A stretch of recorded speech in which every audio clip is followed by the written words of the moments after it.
So, I had some requests for today.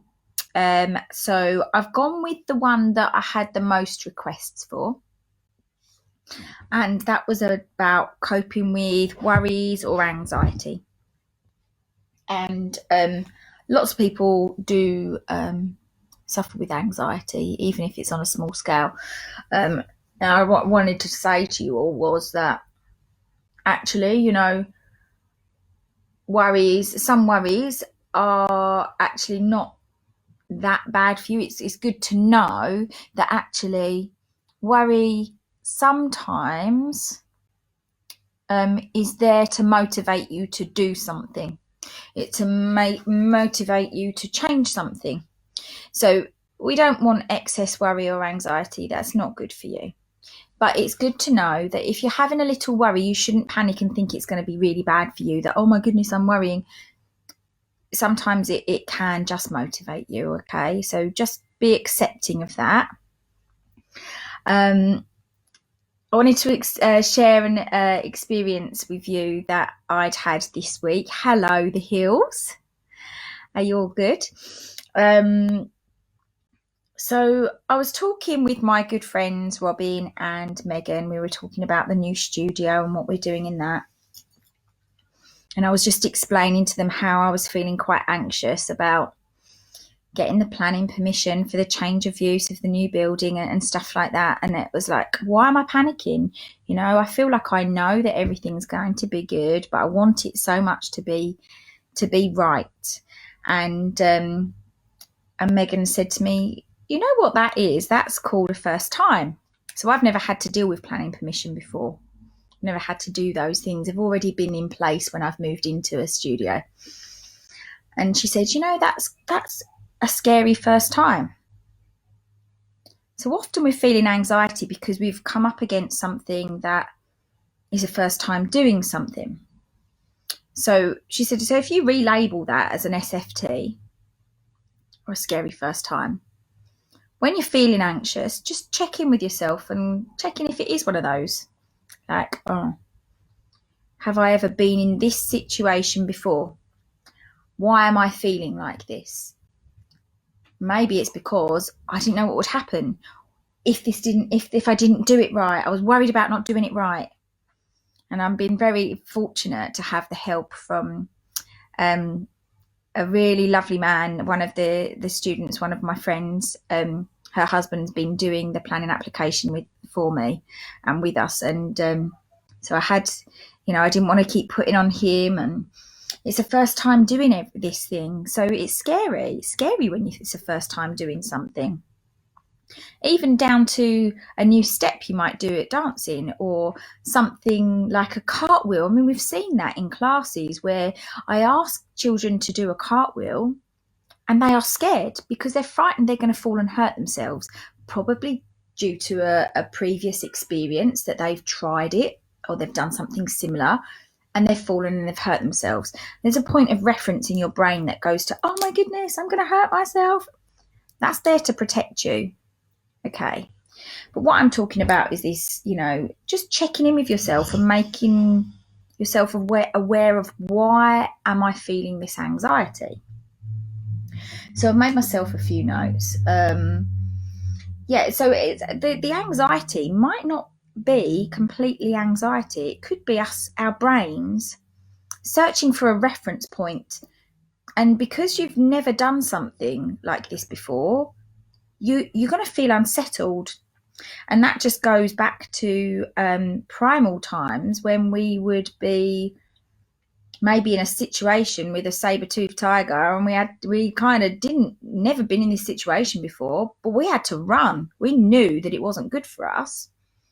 We're not in those kind of situations anymore, but our brain naturally does this searching for the negative, which is not always good. Not always good to be always searching for the negative, but our brains naturally do that. So then it's good to say to yourself, okay, what is the worst thing that can happen in this situation? If you're feeling those funny feelings in your tummy, is it anxiety? Is it excitement? They're both happening in the same place in your body. and think, what is the worst thing that can happen out of this thing that I'm feeling anxious about? But then a good question to ask is, what is the best thing that can come out of this situation of what I'm feeling anxious about? Okay, so naturally our brains will go for the negative because it is to protect us back to primal times. That's what our brains do. So you need to train yourselves to be looking for, well, what is the best thing? Yes, I need to protect myself from going down a rabbit hole and kind of lots of bad things happening. But how many times have you predicted that something terrible was going to happen from a situation? And how many times has that situation turned out better than you could have ever imagined? It's the majority of the time that happens. We're very good at looking into the future, and none of us know the future. We can't know the future. Who knows when a curveball is going to come in, knock you off, and change everything? You just don't. You don't know. Okay? Who could have predicted that we'd be where we are now, doing what we're doing now? No one would have predicted it. Now, some people are taking this as, it's the worst thing that's ever happened. But some people are finding this is just a really good time and a good opportunity to reevaluate what they do to make themselves happy in their lives. It's all about perspective. So, let's have a look. What have I written myself a little note for here? Yeah, and sometimes girls, even if I'm saying girls, it's girls and boys, and sometimes we do have a reference point. It's not a new thing that's happening as well. So you have like a reference point in your brain where something has happened before. Your brain recognizes that this is similar to that situation that made you feel bad. But when you kind of close your eyes, think about, when was the last time you felt this exact feeling or a very similar feeling? Just try that. Think of, you might be feeling anxious about something right now. When was the last time you felt this kind of a feeling? And try and work back to where that was. Now look at that situation and work out what happened. Did you get through that situation? And I'm telling you now, you did, because you're here. You worked out what you will have worked out by now, what you did right, what you did wrong, and how you would change that in the future. So your brain learned something in how to deal with a situation like that before. So you will automatically go back to how it made you feel initially, but then your brain did work out how to deal with that situation, and whether you made a bad choice then or a good choice then, you would make the correct choice this time around. It's all about choices. So you know what to do or not to do because you went through that experience before. So our brains are really, really clever at trying to protect us. And it's all about learning and taking the lessons. So if you're not very good at taking the lessons, you're going to feel anxious quite a lot. So it's quite good to evaluate how you dealt with a situation and learn from it so that you can change it the next time. You may be very good at learning from situations, but you still feel anxious. Just know that you have got everything to keep you surviving within you. As long as you are listening to your own senses, your feelings, your gut feelings on things, you will know what's right to do in the situation. So, okay. Right, so now, think about, you want to ask yourself questions. Are you frightened about getting something wrong?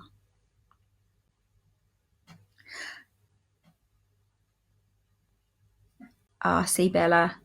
you've had that feeling for the past few days. Try and think back, Bella, to a time where you felt this way before and see what the reference point is. Maybe there's something happening that is similar to that situation and you'll be able to work it out, or I can help you work it out. That's fine. So what I was going back to is, are we frightened of getting something wrong? Well, often it is that we're frightened of doing something wrong. As I said to you, with this planning thing, I was really frightened I was going to get it wrong and it was going to jeopardise us moving into our new premises. And it's not. It's just irrational thoughts. So don't forget that when we're doing something for the first time, we are learning. And we will get things wrong. Otherwise, it would mean that we were born knowing everything, wouldn't it? And this is what I tell you all in class. It's that don't be frightened of getting it wrong. Get it wrong so that you can learn. So you do it. I don't expect you to get things right the first time. If you do, that's like a miracle. So you're superhuman. Expect people to make mistakes to learn. That's how we learn. Now step back and ask yourself to imagine someone else in the same situation. Would you be judging them? Or would you be understanding that actually they'd never done this thing before?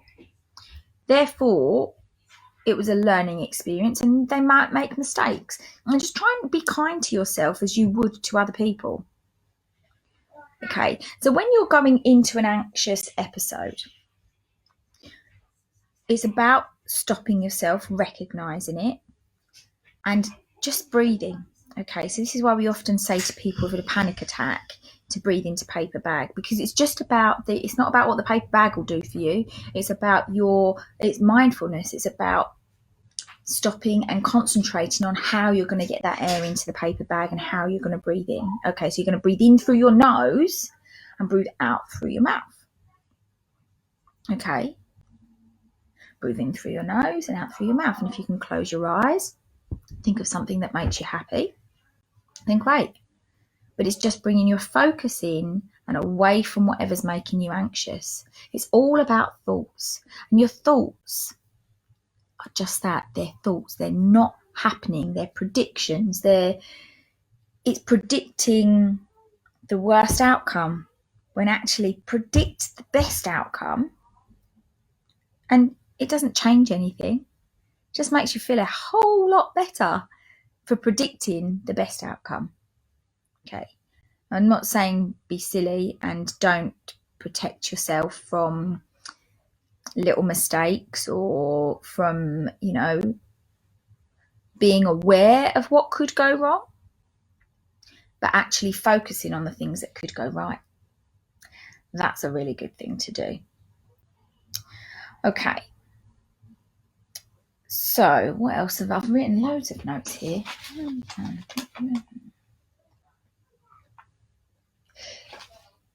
Okay, I've pretty much said it without even looking at my notes, I think. Okay, so when you're in this anxious episode and you're going to be doing the breathing, as soon as you notice yourself doing it, then what I want you to do is then ask for help. Okay, there's nothing wrong with asking for help, and the people that love you will want to help. All right, so you're going to be asking for help and finding solutions. All right, so it's one, to make you feel better, and two, for you to understand why you keep on feeling this way or why you've started feeling this way. So keep on asking yourself questions. Ask yourself what's the worst thing that can happen, and now ask what's the best thing that can happen. So that's basically what I was just wanted to talk through with you.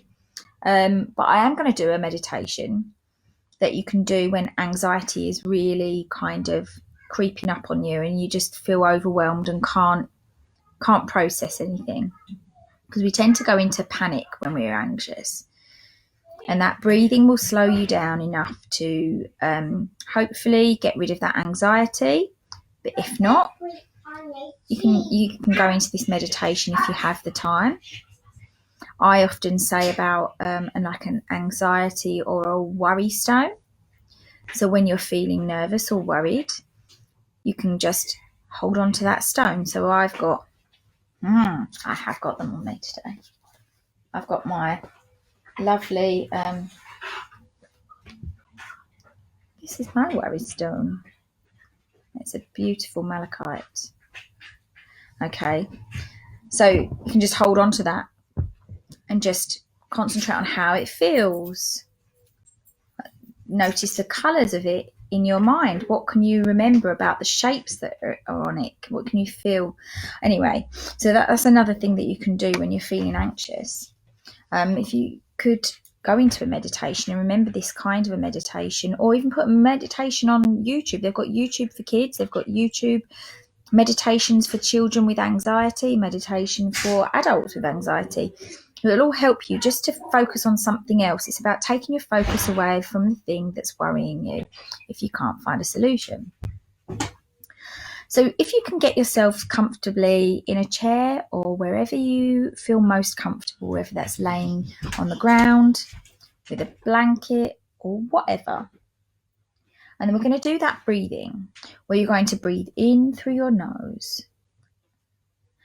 and fill your lungs as much as you can, not lifting your shoulders but pushing down into your tummy.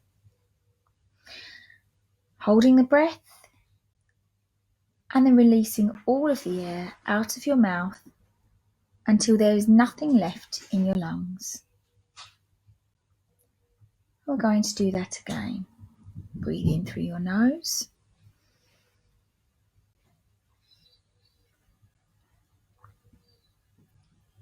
Hold your breath and breathe out through your mouth, expelling all the air in your lungs. One last time, concentrating on the breath coming in. How does that feel going down your back of your throat into your lungs? Can you feel it entering your lungs? Can you feel your stomach being pushed down as the air pushes your lungs down into your stomach? And breathe out as your diaphragm pushes it up and out of your lungs and making your lungs smaller as you breathe out. Now carry on breathing naturally. Think about sitting yourself somewhere comfortable on a beach. Can you feel the sand with your fingers? Is it warm? Are you seeing it through sunglasses? Do you feel the heat on your head and the warmth of the sand?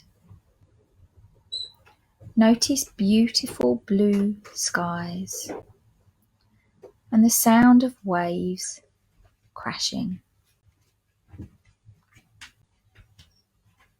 What other colours can you see around you? Now notice a shell that is sat beside you that you didn't know was there. What size is your shell? Pick it up. Hold it in your hands. How does it feel? Is it warm? Is it smooth? Can you feel the ridges on the shell? Now notice the colours on the shell. Are there pinks or golden colours? White, yellows, blues? Now imagine that this is a magic shell. That you can tell all of your worries. Like one of those shells that you used to listen to that sounded like the waves. It's listening to you and to all of your worries. Now notice your worries and give them to your shell, telling them all your secrets or any worries, big or small. And imagine it taking them and then throwing back to you good feelings that make you feel warm and happy. Place your shell down beside you and just notice the sound of the waves. Imagine a slight breeze and walk yourself down to the water. Just shallow water, and just allowing small waves just to trickle over your feet. Close your eyes and open your arms up with your hands splayed to the side. Notice the heat just radiating over your body, giving you a warm, fuzzy feeling. You are safe. You are loved. Lap up that warmth and sit yourself down where you are comfortable and wrap yourself up. And when you're ready, open your eyes and come back into the room.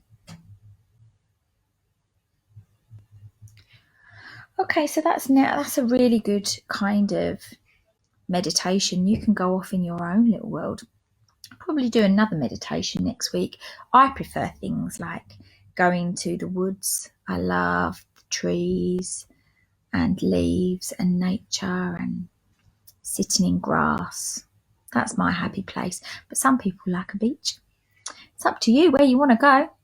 It's just memories are just thoughts, aren't they? And a meditation where you can take yourself where you like is just a thought as well. Don't have to have been there. Okay, so I hope today's helped. I would like to go into this subject a little bit more. So do tell me if there's anything else you'd like me to cover. I know Courtney had said another subject like about motivation, and I'm probably going to cover that next week. But if you'd like any more information about other stuff or deeper stuff about anxiety and worries and how you can not let them take over, then I'm happy to delve deeper. I'd love to help as many people and children as I possibly can with this subject and mindfulness.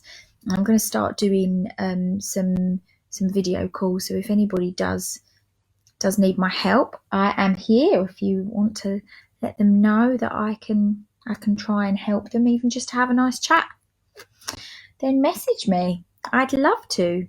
This is what I am quite passionate about. So I'm going to love and leave you all. Have a wonderful weekend. I will see some of you tomorrow. And I shall go now. Bye.